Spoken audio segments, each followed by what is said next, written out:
the dawn of time, some 21,000 years ago, the indigenous Australians who came to be known as the Ngunnawal people arrived on these limestone plains now called Canberra. As they hunted for food, they moved around the area to take advantage of seasonal foods, such as the bogong moths, which arrived in their thousands during the summer months. From time to time, they gathered together for corroborees and feasts. These photographs, of course, are very recent, as the first impermanent photograph was taken by Nepes in 1814. It was in the decade after this invention that the first road was built across the Blue Mountains, and exploration of the Canberra area commenced. As Nepes was achieving permanent photographs in 1826, Joshua Moore became the first landowner on the limestone plains, naming his property Canberry. The following year, Robert Campbell received a land grant, naming his property Duntroon.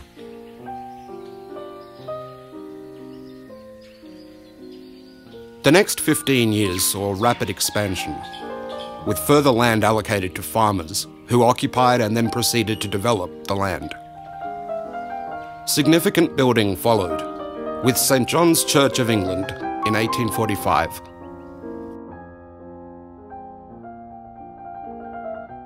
Blundell's farmhouse in 1858, and the Tharwa Bridge, which opened in 1895. Half a world away at the same time, photography was leaping ahead, with processes requiring less light and giving faster exposures. The first 10 years of the 20th century saw Australian Federation in 1901, followed by the choice of these limestone plains as the site for the new Australian seat of government. The Australian government then launched an international competition to produce a design for the new capital city. On May 23, 1912, Walter Burley Griffin, an American landscape architect, was awarded the first prize. His proposal, with plans produced by his wife Marion, was to establish a city for a population of 25,000 people, which he expected in time would grow to 75,000. Dominating Griffin's plan was a central artificial lake and a parliamentary triangle in which the most important national buildings were to be placed. In 1913, after going through several spelling changes, Canberra became the official name, and on the 12th of March that year, Canberra was formalised, with the laying of a foundation stone on Capitol Hill. Expansion of Canberra was slow over the next 40 years, due to the two world wars and the 1930s depression, but Old Parliament House was completed.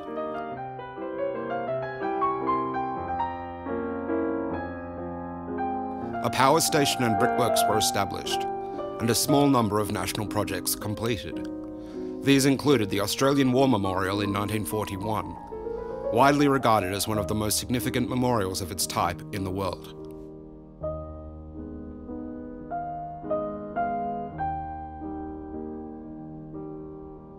Development accelerated in 1957, when the then Prime Minister Robert Menzies established the National Capital Development Commission to create a capital city of which all Australians could be proud. We come to 1962. While hearing of this very interesting year, consider these images. The reason will be revealed shortly. In 1962, the Earth's population hits 3 billion. John Glenn is the first American to orbit the Earth in Friendship 7, and the Cuban Missile Crisis occurs, bringing the world closer than ever to nuclear annihilation. In Australia, Rod Laver wins the Grand Slam in tennis. Margaret Smith becomes the first Australian woman to win the US women's singles title, and Australia makes its first military commitment to South Vietnam. In Canberra, excavation work nears completion on Lake Burley Griffin. On the 12th of May 1962, in the midst of all this excitement, the inaugural general meeting of the Australian Photographic Society was held in Sydney, the Society having been officially incorporated in Canberra on the 7th of May 1962, with 101 foundation members. Why these particular images?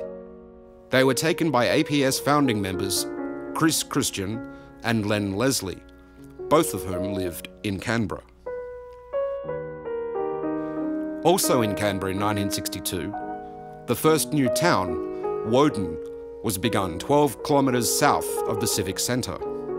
Woden today is a major employment area, and it is very fitting that Woden, Canberra is the location of APSCON next year in 2012 to celebrate the 50th anniversary of the APS founding.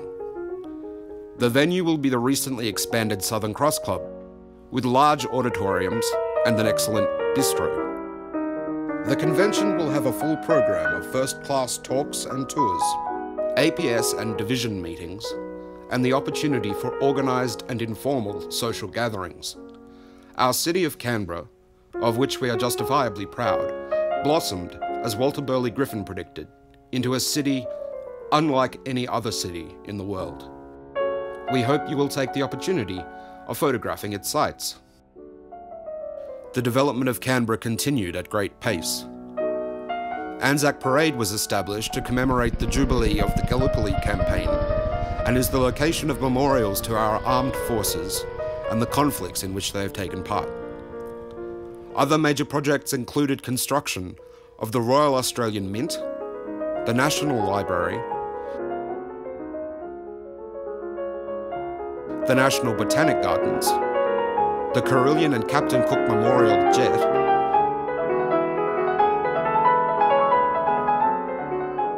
the National Gallery, the High Court, the National Portrait Gallery, and the National Museum.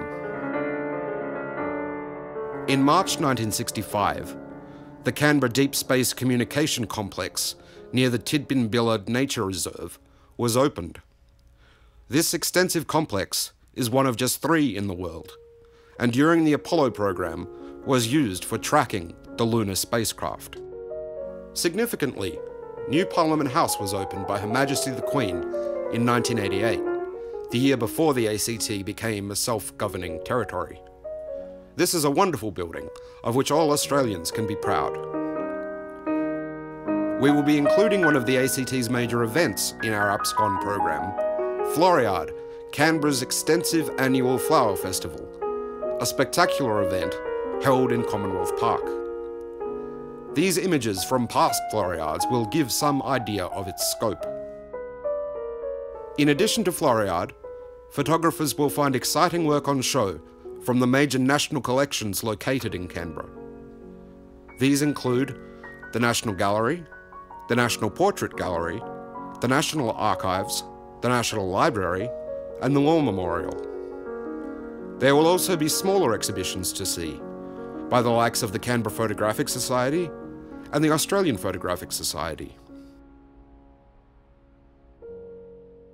Today, Canberra has become a hub for southeast New South Wales, as well as a major tourist destination for Australian and international visitors. People visit the national capital not only because it is the seat of federal government, but also because it is the centre for many major Australian cultural organisations and important cultural landmarks. We hope you will join us next year in Canberra at the 2012 Australian Photographic Society Convention to celebrate the 50th anniversary of the founding of our society and to enjoy Canberra's hospitality.